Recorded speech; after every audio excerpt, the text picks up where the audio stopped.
क्या आपने कभी सोचा है कि अगर जिंदगी में कुछ फैसले अलग होते तो आपकी दुनिया कैसी होती? अगर आपने कोई और रास्ता चुना होता, कोई और सपना जिया होता।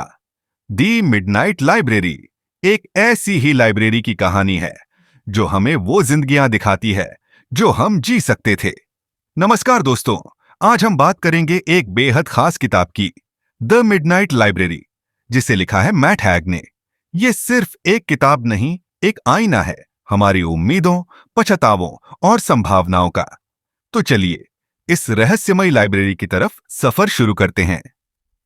कहानी की नायिका है नोरा सीड, एक साधारण सी लड़की जिसकी जिंदगी में सब कुछ धीरे धीरे बिखर रहा है।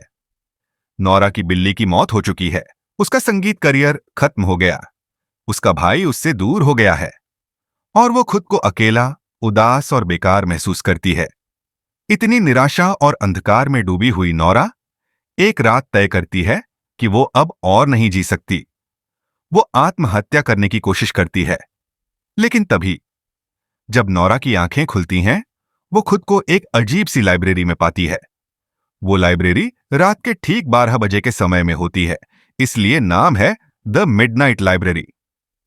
यह कोई साधारण लाइब्रेरी नहीं, बल्कि एक जादुई जगह है। हर किताब एक अलग जिंदगी की कहानी है, उस जिंदगी की जो नोरा ने कभी जी नहीं।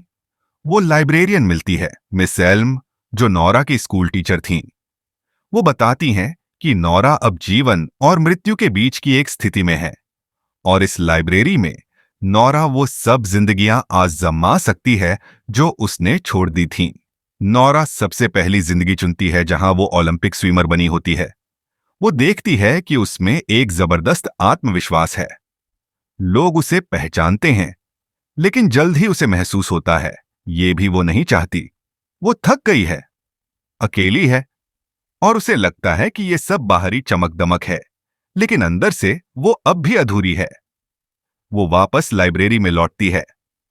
अब वो जिंदगी चुनती है जहां उसने अपना बैंड नहीं छोड़ा होता। उसका भाई, जो अब उसकी असल जिंदगी में उससे दूर हो चुका है, यहां उसके साथ है। लेकिन कुछ ऐसा होता है जो उसे फिर तोड़ देता है। उसका भाई यहां भी खुश नहीं है और वो खुद भी अधूरी महसूस करती है। इसके बाद वो अलग अलग जिंदगियां देखती है। एक जिंदगी जिसमें वो शादीशुदा होती है, एक जिंदगी जहां वो ऑस्ट्रेलिया में वाइल्ड लाइफ साइंटिस्ट होती है। हर जिंदगी में कुछ अच्छा है, कुछ अधूरा भी। धीरे धीरे लाइब्रेरी की दीवारें दरकने लगती हैं। मिस एल्म बताती हैं कि नोरा के पास ज्यादा समय नहीं बचा। अब फैसला उसे करना है, क्या वो किसी एक जिंदगी को चुनकर उसमें जीना चाहती है या वापस अपनी असल जिंदगी में लौटना चाहती है। अब तक की सभी जिंदगियां देखने के बाद नोरा को एक बात समझ आती है, जिंदगी परफेक्ट नहीं होती, लेकिन जीने लायक होती है। नोरा अब खुद से जुड़ने लगती है। उसे समझ आता है कि जिंदगी की सुंदरता उसके पछतावों में नहीं, बल्कि उसके फैसलों में है।